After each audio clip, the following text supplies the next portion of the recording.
So let's rock and roll. All right, so my name is Brian Street. The image that you see on the screen is not me. The image that you see on the screen is actually Mr. Chris Holder. He is he's known as a millionaire mentor. I met him back in 2018, March 23rd weekend to be exact. I remember picking the guy up from the airport, and I had a good bit of success under my belt, at least from what I thought, at least through the perspective of those who I've been surrounded by.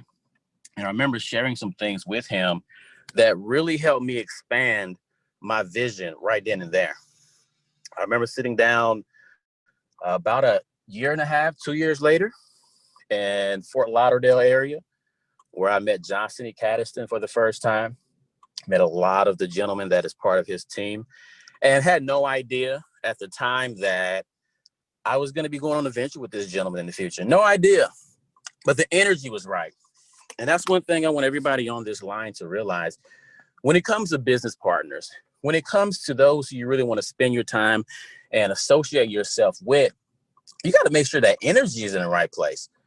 Because the thing that a lot of people will see happen is you have individuals that you want to be on your team based off of some success that you've seen them have in the past, but you pull them into your circle and they end up not being anywhere near who it is that you need, who it is that you want, because they bring nothing but stress.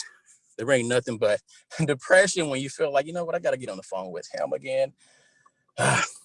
Anyways, many of us maybe have experienced that, but that's one thing that I would say differentiates being under the leadership of someone like a Chris Holder, being under the leadership of someone like a Johnson E. Caddiston, because the energy is always right.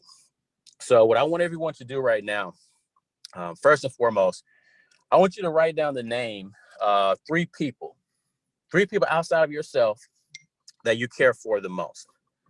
And I want to loop back around to this question at the end of my time. I'm going to loop back around to this question, and I want you to really think about what's on your mind regarding those three people at that point in time. So just a little bit more about myself. I actually Southern boy, born and raised in South Mississippi.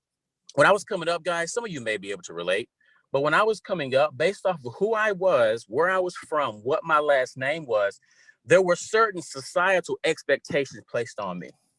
So to simplify that, people around me who knew my family, they had already tokened me on what it was that was the pinnacle of what I could accomplish in life.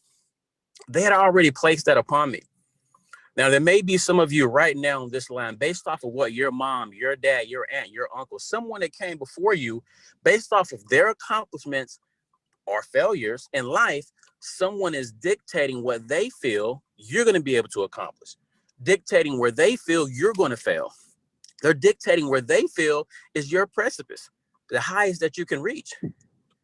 But one thing that we all have to realize is that the perspective through which we look at our potential success is developed between our ears. You have the wherewithal to develop where you want to go. You have the wherewithal to make up in your mind what you want to accomplish. But as cliche as it is, those who you spend the most time with, those who you allow in your ear the most, they're going to have a very heavy bearing on what actually happens up between your ears that produces the emotions, the behaviors, the actions that's going to manifest in front of you, which started in your mind. So ask yourself, who are you conversing with on a daily basis? Now, you may have just come into this company and you really don't know too many leaders yet, but I tell you right now, get to know as many leaders as quick as possible. Get on the phone with them, get in their trainings, listen in on their recordings as often as possible, because that's you allowing them to mentor you, even if you're not having a one-on-one with them. They're getting into your headspace. Now, I'm an academic guy.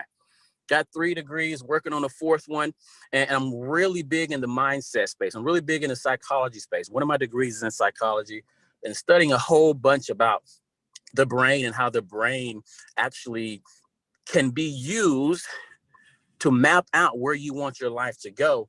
but it's all about what you're telling your brain and what you're allowing your surroundings to tell your brain. Now, with that being said, with my academic path, I always sought to be a little bit different. I don't know where it came from. I know my parents always poured into me, never to settle, always want to be the best. I played sports coming up. I used to get chewed. I know Johnson, I know you and Chris played basketball coming up. I was that guy where at the basketball game, if I wasn't killing it, my mama was the loudest one in the stands telling me how sorry I am, telling me how I ain't no son of hers. Now that was the motivation that she thought was going to push me forward. I took it as it was, but you have to have those people getting into your head to let you know what, you have more. You have more inside you than it is that you have seen around you.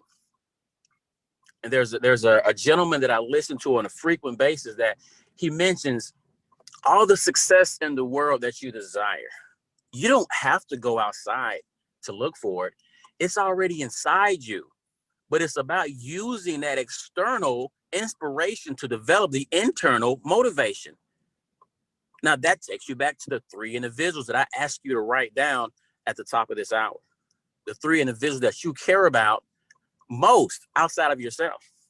Keep those individuals in mind. Now, back in 2012 was the first time that I actually partnered up with a company in this industry. I was an amateur. I was wet around the collar, didn't know what I was doing.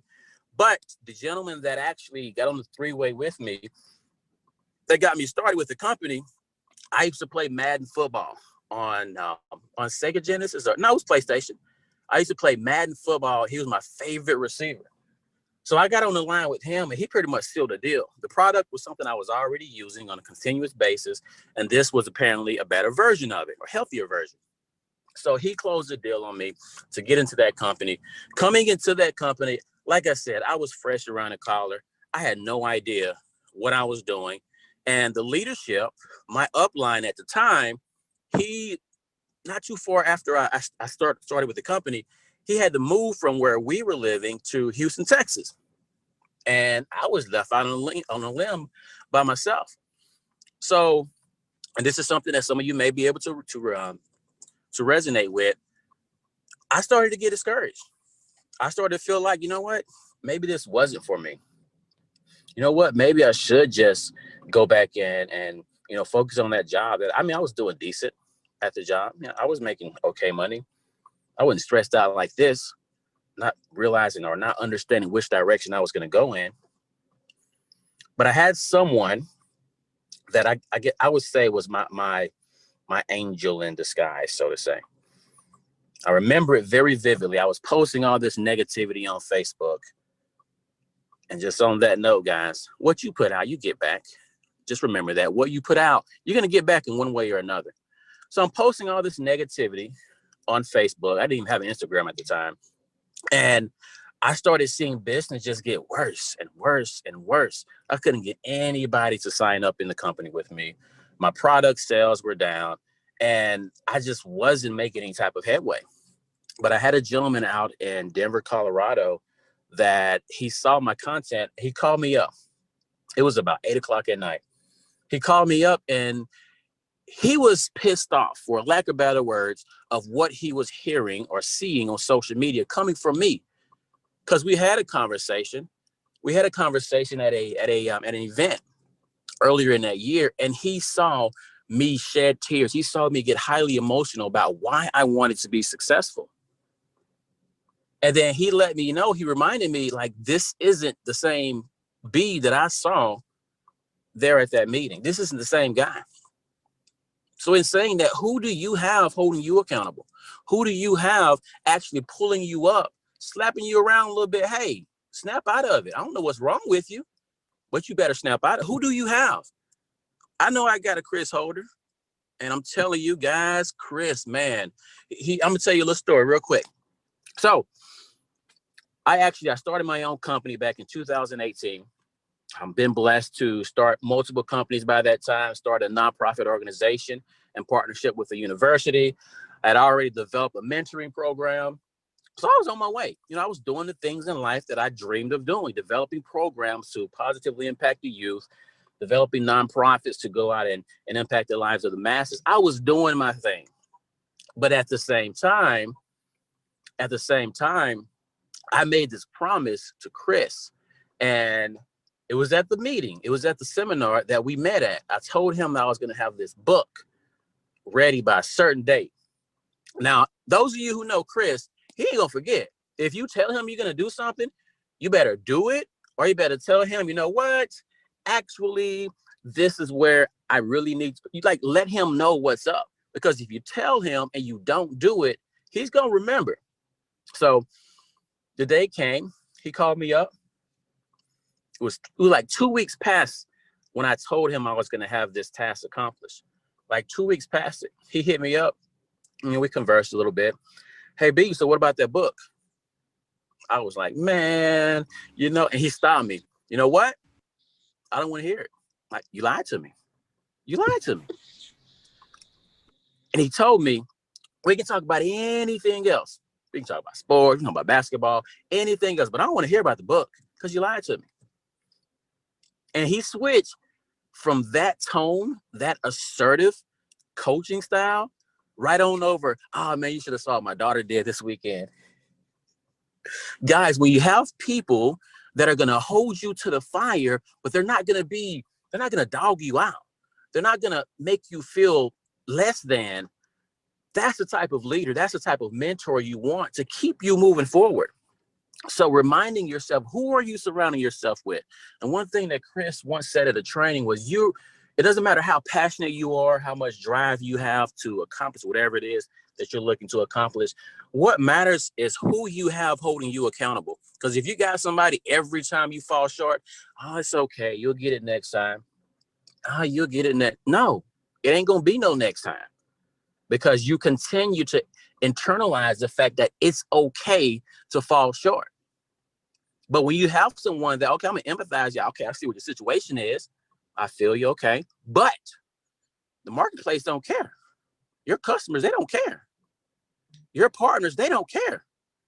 So understanding that your excuses are mute on the ears of those who actually matter when it comes to what you already promised them, once you understand that, that's where you can start to make a little headway. You got to get in your feelings a little bit. You got to get shaken up a little bit. You got to have people make you realize that, you know what, you say you want X, Y, Z, but your actions are not in alignment with what's coming out your mouth. So when what's coming out your mouth is incongruent with what your actions are, then you might want to change what's coming out your mouth, or you might want to step up what you're actually doing. Now, remember 2015, whenever I decided, you know what, I'm about to actually take my life to another level. I don't know who's going to come with me, but I'm about to do me. I remember when I first started, I had a whole bunch of people around me that they really were that bare minimum type of individual, because that's just kind of the way that they skated through life. The bare minimum, whatever you say, this is the minimum, or this is the maximum that you'll likely do, that'll be like their bare minimum. So what I did was, you know what, whatever is the maximum that you are expecting, that is the minimum that I'm going to do. So I went out and I engaged with all of the leaders that I could find at the very top of the top. If there was a CEO, I'm going to make my way to having a conversation with that CEO. If there was an executive director, I'm going to make my way to being able to have a conversation with that executive director. I got to the point where not only did I share the stage with the governor of the state, not only the mayor of the city, the president of the university that I was attending, I spoke alongside all of these different individuals, because I say, you know what, I don't care who don't want to come with me. I don't care who doesn't want to do the work that's necessary to attract to you that which you say you want out of life. I'm going to do me. And I'm telling you, the first half year, I was trying to pull everybody along. You may see this, you and your team right now. You may see people who you recruited, they said, I'm going to do this, I'm going to do that, but they're not doing it. And you're steady stressing yourself out, but my team isn't moving. I can't really, don't worry about that. Do you. The thing is, so many of us are so caught up in talking about what needs to happen that we never do what needs to happen. And when you start doing what needs to happen, results are going to show up. People are going to start to look at you and realize, you know what? He living a life I want to be living. You know what? She's living a life I want to be living. You start getting that recognition, but don't let it go to your head. That's when you need to put your head down and go even harder. I had this one mentor. Anytime he saw an opportunity, he put me on it because he knew that I was going to represent. He knew it. So one thing that he always told me, because by the time I left that specific stage in life, I had created multiple companies. I really, put myself out there all across the nation as far as a speaker, as far as a program evaluator, program developer, things along those lines. He knew that whoever he put me in front of, I wasn't going to let him down. So one thing that he left me with, and I started a workshop that I do for universities and high schools. He always would tell me, Brian, no matter where you go in life, no matter what you do, no matter what you pursue, just lean forward. Just lean forward. Because you will be the one. Take it figuratively, take it literally. Lean forward. You will be the one that's noticed. Do more than what those around you are doing. You'll be the one that's noticed. But when you wait and you look at that person next to you to give you permission to be your greatness, that's when you're going to allow yourself to be left behind. So I ask each and every one of you, who are you waiting on to be great? Whose permission do you need? You don't need your upline's permission to be great. You don't need that partner who came in with you and said, we're going to kill this to be great. But at the same time, you don't need that person that you saw in the mirror yesterday morning, this morning. You need that person who you're going to see in the mirror tonight. That person who you're growing into. Because so many of us are too caught up in who we are, who we were, what our reputation was, that we don't want to go out on the limb with something that has proven to be effective for one person and understand that what one man can do or what one man has done, another man can. What one woman has done, another woman can. Why can't it work for you? Why not? It's all in the head, guys. That's it. It's all in the head. So asking yourself, or better yet, telling yourself what you want from life, writing it down, revisiting it on a regular basis, listening to audio of people that have been through similar struggles as you, being able to get in front of rooms and not worry about how people feel about you, but you speak from your heart based off of your experiences, and you allow that to attract people to you who are meant to be attracted to you. When you're out on social media, you're trying to attract certain clients, certain customers, but you're trying to do it the exact same way that the next person is doing. No, you got to be you. Take their guidelines, take their framework, take their blueprint, sprinkle your own personality onto it. Because that's when you're going to attract those who are meant to be with you, who are going to stick with you. And then once you have that right mentality of, you know what? It doesn't matter what the next man says. It doesn't matter what the next woman says. This is what's going to bring me and mine what it is that we deserve. So as we get ready to close out, there's a book, and it's called what is it called? Motivation Manifesto. Motivation Manifesto by a gentleman by the name of Brendon Burchard. And it talks about accomplishing your personal freedom. Now, when you think about personal freedom, use whatever definition you want to use, but I would highly recommend purchase the book and read some of the guidelines that he has laid out and just start applying. Start applying, guys. I'm Mr. And I remember Johnson, he introduced me one day and he said he's got more degrees than a thermometer. And I just busted out laughing because so many people will see how many degrees I have, will see how much education I have, formal education. Make sure you qualify that formal education that I have. And they'll automatically assume that I'm going to be pushing formal education, go to college, all this stuff down people's throat. I'm not that guy because I wasn't your traditional student. I leveraged my formal education to figure out how that can help me go in the direction that I desire to go in. Self-education is where it's at. You choose who you want to learn from. You choose for how long you want to learn. You choose how you want to apply what it is that you're learning. So for those of you who come into this company and you have a certain level of success before you came here and you think, you know what, I got this, I'm about to slay, you better self-educate. You better be watching YouTube videos on successful entrepreneurs, giving speeches, giving interviews. You better be reading books, listening to audiobooks. And I'm talking about on a regular basis. Now, there's some people, what's the hottest new show on Netflix? I have no idea what comes on Netflix. I have no idea what the hottest new series are. I don't watch TV. Every so often, I may pull up a show on Hulu. I may pull up a show on what? On YouTube, because I want to control what goes into my mind. But when you catch yourself leisurely enjoying other people out living their best life more than you're consuming information that's going to position you mentally to be able to do the necessary things that allow you to live your best life, until you do the latter, you're not going to inch anywhere near your best life. And I know from example, I was working at McDonald's, part-time at McDonald's, part-time night audit at a hotel, 2012. I was that guy. And then after I partnered with that company, I got a hold of personal development. I never heard the term before, didn't know what it was. I was on my way from Mississippi to Dallas, Texas, to a convention. And we listened to Jim Rohn, Zig Ziglar, Les Brown, some of the legends. We just listened to them the entire 6-hour trip over, entire 6-hour trip back. And that's when my life started to change. When I got back, every single day, I had my earpods in, or earbuds back in the day.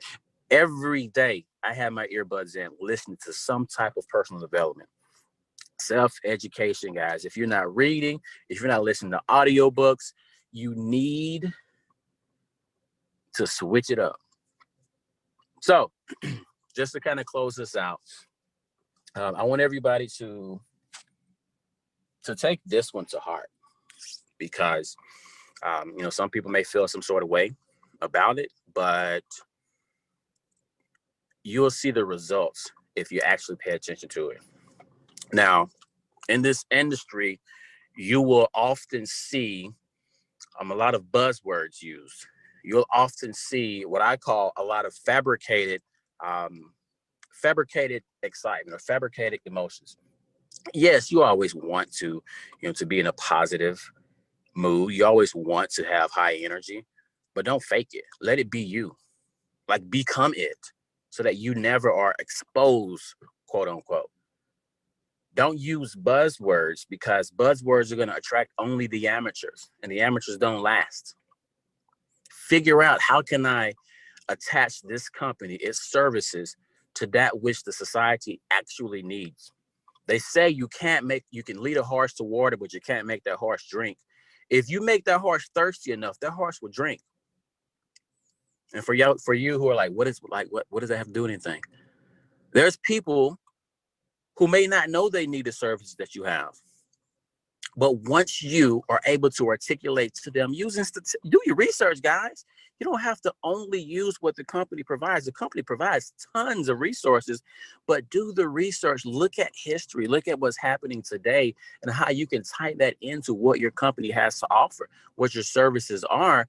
And then that horse is going to become thirsty. That horse being your prospect. Then that prospect is going to realize, you know what, I actually do need these services. I didn't even realize it until you put it like that. So understand how to properly attract individuals. Learn how to attract the individuals that are going to actually stick around. Learn how to have a conversation with a professional about what it is that you do. Because if you can't go into a room with a professional who's going to debunk your typical network marketing rebuttals, like you you're not going to attract enough people that are going to get you to that next level. And I say that in saying certain companies that I've been able to develop, I had to go after the cream of the crop if I wanted it to endure. I had to connect myself with joint ventures with individuals that were on the extreme top of their game to be able to help pull me up and get me to that next level. So figure out, how can you internalize this? How can you internalize the presentation? How can you really make it a part of who you are and start attracting the people that are actually going to want to take advantage and actually stick around? And then at the end of the day, when you feel like, you know what, this is just too much. I don't know if I can do it. I don't know if it's worth it. Remember those 3 names that you wrote down and tell yourself, I guess I'm just going to give up on them. They don't matter. I'll just figure out another way, hopefully. But they're just going to have to wait. They're just going to have to deal with it. I guess they deserve it. If you desire to throw in the towel, if you desire to give up, you're giving up on those individuals. So before you commit to something that's going to take up your time from those who you love, who you care about the most, ask yourself, am I committed? Because if you're not committed, I mean, what good are you to them? You know, that could hit below the belt for some people, but I got a 6-year-old daughter. And when I see her in lack, it's my fault. I got a 13-year-old son. When I see him not being able to have what he deserves, that's my fault. I'm failing him. I'm failing my daughter. So ask yourself, am I willing to do what it takes? Not, okay, this is the hot new thing, I'm going to try it out. No, are you willing to do what it takes? Because if you're not willing to do what it takes and you're standing on the fence, you might as well just fall back on the other side, because you're only going to waste your time, those who are pouring into you, their time. And you got to realize that time is our most precious commodity. You can't get it back. You can start a new company any day. You can't get your time back. And those kids, for you who are parents, those spouses, for those of you who are married, have someone depending on you, those parents, for those of you who are actually caregivers of your parents, you're giving up on them. Not us, not this company, them. So remember that. Remember that as you work this business, as you close out this year. How are you going to close out this year? Are you going to wait for next year? Well, you know what? With this virus going around, some of those you care for, they may not be here next year. So how are they going to see you close out this year? How are they going to see you close out this cycle?